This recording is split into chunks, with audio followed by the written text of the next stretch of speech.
Have you ever looked at your glucose reading and thought, I ate exactly the same breakfast yesterday, took the same insulin, and my blood sugar was totally perfect, but today it is completely different?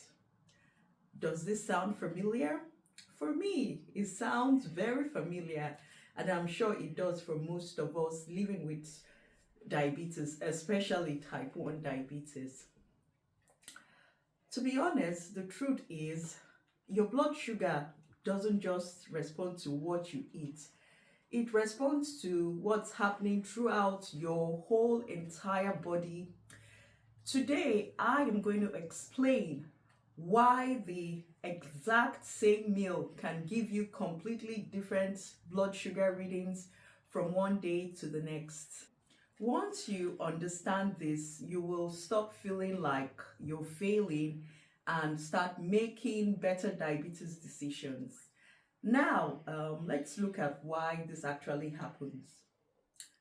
Many people think that diabetes is simple. Yes, I will repeat it again. Many people think diabetes is simple. They feel it's just eat carbs or eat your proteins, eat your fruits and veg, then you go ahead, you take your insulin or your oral diabetes medicines, and you get the same results every day. Honestly, I wish it were that easy. Diabetes management is influenced by dozens and dozens of factors every single day. Food is just one piece of that puzzle. Now, let's look at other parts of the blood sugar puzzle.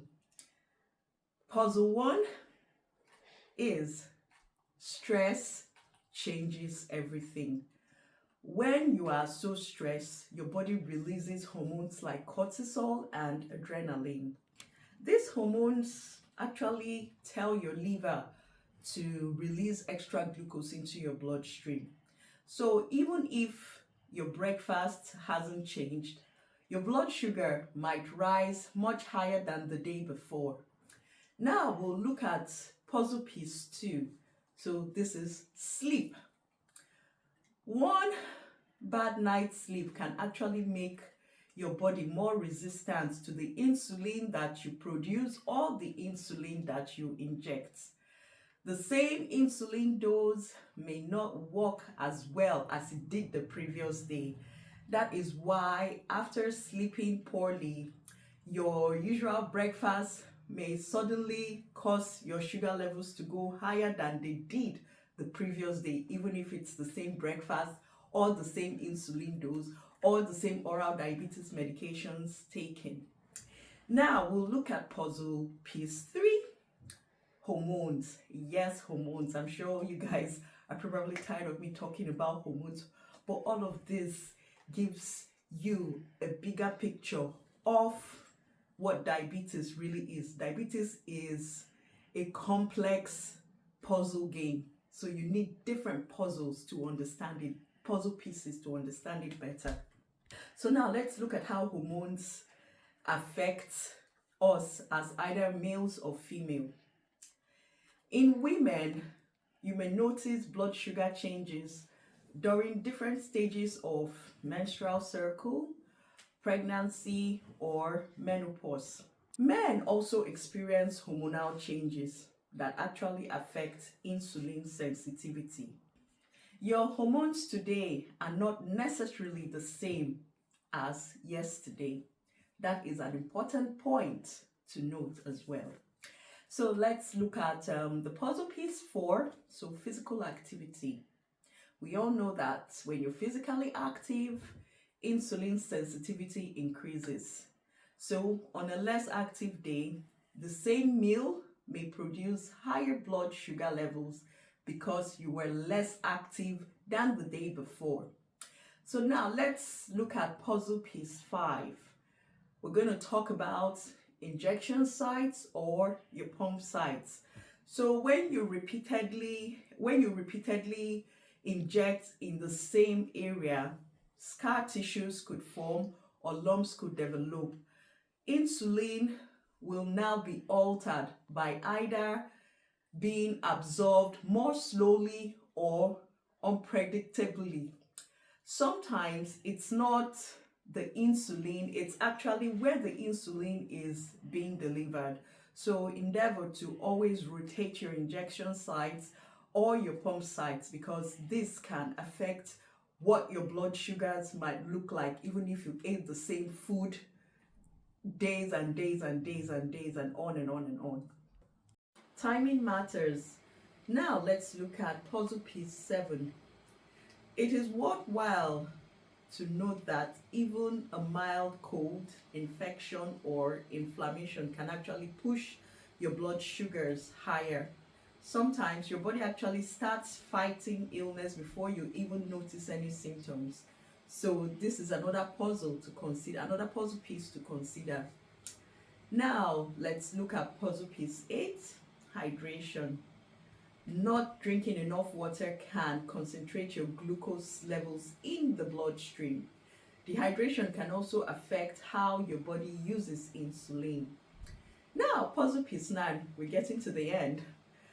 We need to understand that digestion isn't identical every day. Food does not always leave your stomach at the same time. Stress, hormones, illness, certain medications that you might be taking for other illnesses, and even the composition of your meal can slow or speed digestion. So this changes entirely how glucose enters your bloodstream. So now we're going to puzzle piece 10. Ask yourself, so this puzzle piece is about insulin timing. Ask yourself, did I pre-bolus yesterday, but today I injected after eating? Very important question. Those few extra minutes can actually make a significant difference. So timing your insulin appropriately often matters just as much as the dose itself. My big takeaway. Here's something I want every person living with diabetes to remember. You are not a robot. You're not made of metals. Your body is not a calculator. Your diabetes doesn't read yesterday's results before deciding today's numbers. Your blood sugars are affected by many moving parts. So don't judge yourself based on just one single high reading. Instead, become more curious. Ask what might have influenced today's results. This mindset helps you learn instead of blaming yourself.